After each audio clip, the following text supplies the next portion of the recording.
Good evening everyone, welcome back to our channel. आज मैं आपके साथ डिस्कस करूंगी methods of preparation of cycloalkene. और इसमें जो मेथड मैं आपके साथ डिस्कस करूंगी वो है bye dehydration of alicyclic halide. यहाँ पर हम एलिसाइक्लिक हैलाइड लेंगे और उसका डिहाइड्रेशन कराएंगे तो यहाँ पर हमें साइक्लोअल्कीन का फॉर्मेशन हो जाएगा। तो इससे पहले भी मैं आपके साथ साइक्लोअल्कीन को प्रिपेयर करने का मेथड डिस्कस कर चुकी हूँ, that is deals and the reaction. तो यहाँ जो मैं मेथड डिस्कस करने वाली हूँ वो क्या है, bye dehydration of alicyclic halide.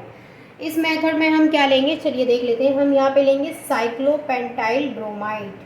तो ये है हमारा साइक्लोपेंटाइल ब्रोमाइड। मैं यहाँ पे इसका नाम मेंशन कर देती हूँ, साइक्लोपेंटाइल ब्रोमाइड। अब देखिए, ये जो यहाँ पे साइक्लोपेंटाइल ब्रोमाइड है, इसको हम किसके साथ रिएक्ट कराएंगे, एल्कोहलिक KOH के साथ रिएक्ट कराएंगे। आपको पता है कुछ कंडीशंस ऐसी होती हैं जो याद ही करनी पड़ेंगी। जैसे अगर आपने यहाँ पे KOH लिख दिया तो आपको याद क्या करना है कि यहाँ पे जो हम KOH यूज़ कर रहे हैं दैट इज़ एल्कोहलिक। वो कैसा है, एल्कोहलिक है। तो ये कुछ चीज़ें आपको याद करनी पड़ती हैं। तो यहाँ पर हम एल्कोहलिक KOH लेंगे और हम इसको हीट करेंगे। हम इसको क्या देंगे, हीट देंगे। ये जब हम इसको हीट देंगे तो हीट देने के बाद क्या होगा कि यहाँ पर ये जो स्ट्रक्चर है साइक्लोपेंटाइल ब्रोमाइड का वो हमें इस तरीके से मिलेगा। यानी यहाँ से ये Br हट जाएगा और इस तरीके से यहाँ पे डबल बॉन्ड आ जाएगा।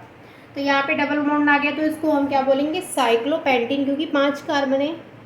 देखिए इस तरीके से यहाँ पे कितने कार्बन है, 5 कार्बन है, तो हम बोलेंगे इसको साइक्लोपेंटीन। इसके अलावा बाहर क्या निकलेगा, तो एक तो यहाँ पे ये KBr निकलेगा, KBr, और यहाँ पे डिहाइड्रेशन हो रहा है तो वाटर। तो ये समझ में आया आपको। फर्स्ट जो हमारा मेथड है उसमें क्या किया है, हमने साइक्लोपेंटाइल ब्रोमाइड का रिएक्शन कराया है एल्कोहलिक KOH के साथ और उसको हमने हीट दिया है। तो यहाँ पर हमें साइक्लोअल्कीन यानी कि साइक्लोपेंटीन का फॉर्मेशन हुआ है, KBr और H2 बाहर निकला है। ठीक है, तो इसके अलावा भी इसके बहुत सारे मेथड हैं। एक और मेथड मैं आपके साथ इसका डिस्कस करती हूँ। जैसे यहाँ पे आप यूज़ कर सकते हैं, जब आप डाइब्रोमोसाइक्लोअल्कीन को जिंक के साथ रिएक्ट कराते हैं in the presence of acetone, तब भी आपको साइक्लोअल्कीन का फॉर्मेशन होता है। तो ये मेथड का आप स्क्रीनशॉट ले लीजिए। अब मैं आपको इसका एक और मेथड बताती हूँ। उसमें क्या करेंगे हम, वहाँ पे हम इसको प्रिपेयर करेंगे, डाइब्रोमोसाइक्लोहेक्सेन लेंगे। तो हम यहाँ पे ले लेते हैं इस तरीके से, ये है हमारे पास डाइब्रोमोसाइक्लोहेक्सेन। ठीक है, 1,2 डाइब्रोमोसाइक्लोहेक्सेन। अब ये जो हमने लिया है डाइब्रोमोसाइक्लोहेक्सेन, इसको हम जिंक के साथ रिएक्ट कराएंगे। तो यहाँ पर क्या होगा, ये एसीटोन लेंगे हम, in the presence of acetone की प्रेजेंस में होगा ये। ये जो रिएक्शन होती है हमारी वो एलिमिनेशन रिएक्शन होती है, क्योंकि यहाँ पे क्या होता है कि ये जो दोनों Br हैं वो इस जिंक के साथ बाहर निकलेंगे तो ZnBr2 की फॉर्म में निकलेंगे।